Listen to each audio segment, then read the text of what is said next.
मित्रों, पिछले व्लॉग में हमने आचार्य सुश्रुत के बारे में चर्चा की। आचार्य सुश्रुत शल्य चिकित्सकों को ऑपरेशन से पहले प्रयोग में आने वाले उपकरणों को गर्म करने का सलाह देते हैं जिससे कीटाणु मर जाएं। उन्होंने यह भी सुझाव दिया कि बीमार को ऑपरेशन से पहले नशीला द्रव्य पिलाया जाए। चिकित्सक आज भी इस विधि का प्रयोग निश्चेतक यानी एनेस्थीसिया के रूप में करते हैं। प्राचीन काल में जब चिकित्सा विज्ञान की इतनी प्रगति नहीं हुई थी, गिने चुने चिकित्सक ही हुआ करते थे। उस समय चिकित्सक स्वयं ही दवा बनाते, शल्य क्रिया करते और रोगों का परीक्षण एवं निदान करते थे। तब आज जैसी प्रयोगशालाएं, परीक्षण यंत्र व चिकित्सा सुविधाएं नहीं थी। फिर भी प्राचीन चिकित्सकों का चिकित्सा ज्ञान व चिकित्सा कार्य स्वास्थ्य के लिए अति लाभकारी थी। 2000 वर्ष पूर्व भारत में ऐसे ही चिकित्सक चरक हुए जिन्होंने आयुर्वेद चिकित्सा के क्षेत्र में शरीर विज्ञान, निदान शास्त्र और भ्रूण विज्ञान पर चरक संहिता नामक पुस्तक लिखी। इस पुस्तक को आज भी चिकित्सा जगत में बहुत महत्व दिया जाता है। महर्षि चरक वैशंपायन के शिष्य थे। इनके चरक संहिता ग्रंथ में भारत के पश्चिमोत्तर प्रदेश का ही अधिक वर्णन मिलने के कारण ऐसा प्रतीत होता है कि महर्षि चरक भी पश्चिमोत्तर प्रदेश के ही रहने वाले थे। कहा जाता है कि चरक को शरीर में जीवाणुओं की उपस्थिति का ज्ञान था, परंतु इस विषय पर उन्होंने अपना कोई मत व्यक्त नहीं किया है।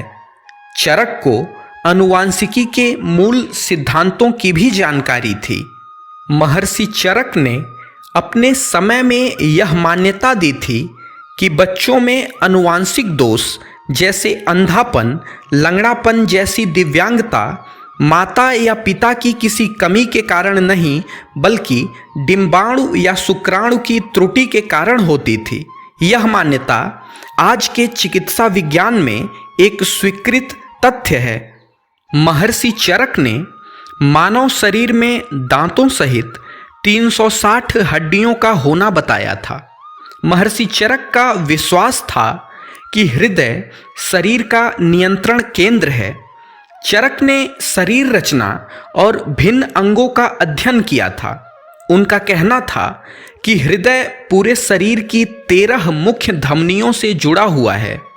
इसके अतिरिक्त सैकड़ों छोटी बड़ी धमनियां हैं जो सारे ऊतकों को भोजन रस पहुंचाती हैं और मल व व्यर्थ पदार्थ को शरीर से बाहर ले जाती हैं। इन धमनियों में किसी प्रकार का विकार आ जाने से व्यक्ति बीमार हो जाता है।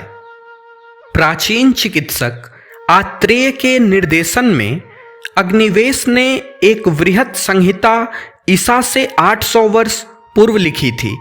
इस वृहत संहिता को चरक ने संशोधित किया, जो बाद में चरक संहिता के नाम से प्रसिद्ध हुई। इस पुस्तक का कई भाषाओं में अनुवाद हुआ है। आज भी सुश्रुत संहिता तथा चरक संहिता की उपलब्धि इस बात का स्पष्ट प्रमाण है कि ये अपने अपने विषय के सर्वोत्तम ग्रंथ हैं। ऐसे ही प्राचीन चिकित्सकों की खोज रूपी नींव पर आज का वर्तमान चिकित्सा विज्ञान सुदृढ़ रूप से खड़ा है। इन संहिताओं ने नवीन चिकित्सा विज्ञान को कई क्षेत्रों में उल्लेखनीय मार्गदर्शन दिया है।